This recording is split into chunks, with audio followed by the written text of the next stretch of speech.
What's going on, YouTube? This is SG1 Sports, and you're watching our SEC football channel. Let's stay in the SEC, where we focus on the Georgia Bulldogs coming off a huge win against Florida, 24-17. Georgia, of course, lost between the hedges against South Carolina, which brought much concern from the Bulldog faithful and many others across the nation to see whether this expected elite team was truly up to the task here in 2019 after making a national championship game appearance in 2017 and coming that close to winning the SEC and getting right back to the playoff in 2018.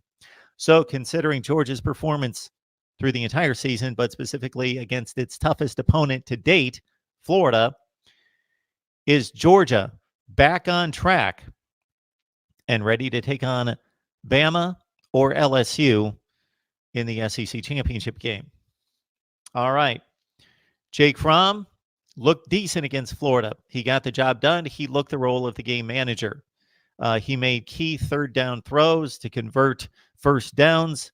They lacked big plays in the passing game, except when Florida blew coverages, the big one being the 52-yarder to Lawrence Cager that broke it open at 24-10.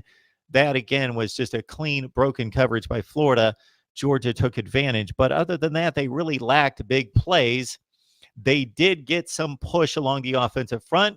Georgia is supposed to have one of the best offensive lines in the business. They have been compromised by injuries.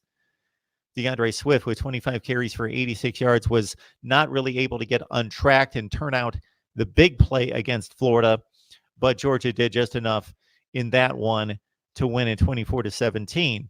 Compare the Bulldogs' effort to what LSU did against Florida, and it would appear as though Georgia may not be ready for a track meet with the LSU Tigers. They lost to the Tigers in Death Valley last year. We've got a much improved LSU unit on offense this time around, of course, led by Joe Burrow, 30 touchdowns and 4 interceptions. So if you compare the LSU effort on offense against Florida, in which they made one of the best front sevens in college football and defensive backfield, I would rate it a top 10 defense in college football. LSU made them look average. Georgia was unable to do that in being held to 24 points in that game. Now, the Georgia rush defense versus Florida and complete defensive effort against the Gators, better than what we saw out of LSU. And that's our direct comparison here as we see him on a collision course between Georgia out of the East and the LSU-Alabama winner out of the West, as we've got the Gators and Tigers comparison against Georgia. The Florida defense, or the Georgia defense, was all over Kyle Trask for much of this game. To his credit, he eluded the rush many times and broke out of tackles, bought himself additional time, and made big throws downfield. Georgia was also on defense facing one of the elite wide receiver corps in the country in Florida. A lot of explosive players there. And for the most part, they held their own. They did the job. And again, shutting down the Florida running game really set them up to pin their ears back and go after Kyle Trask, who made some plays, threw for 257 through the air. But basically, they held Florida to 17 points, and it was a fine defensive effort for Georgia, much better than what we saw LSU do against the Gators at home. So this is how it would grade out when looking at Georgia's ability to take on Alabama and to take on LSU, would be that the Bulldogs played better on defense against Florida than LSU did, but Georgia was not able to put together the explosive plays on offense that LSU did on Florida, as we saw a few weeks ago. The one aspect of this soon-to-be SEC championship game matchup in Atlanta that we need to take into consideration is Georgia's ability to take on Alabama the last 2 years and play them toe-to-toe and really outplay them for much of the game.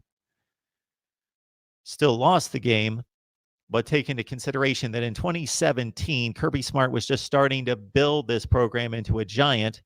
The run to the national championship game was fairly unexpected, and Alabama had a roster at that point that was chocked full of 4 and 5 stars.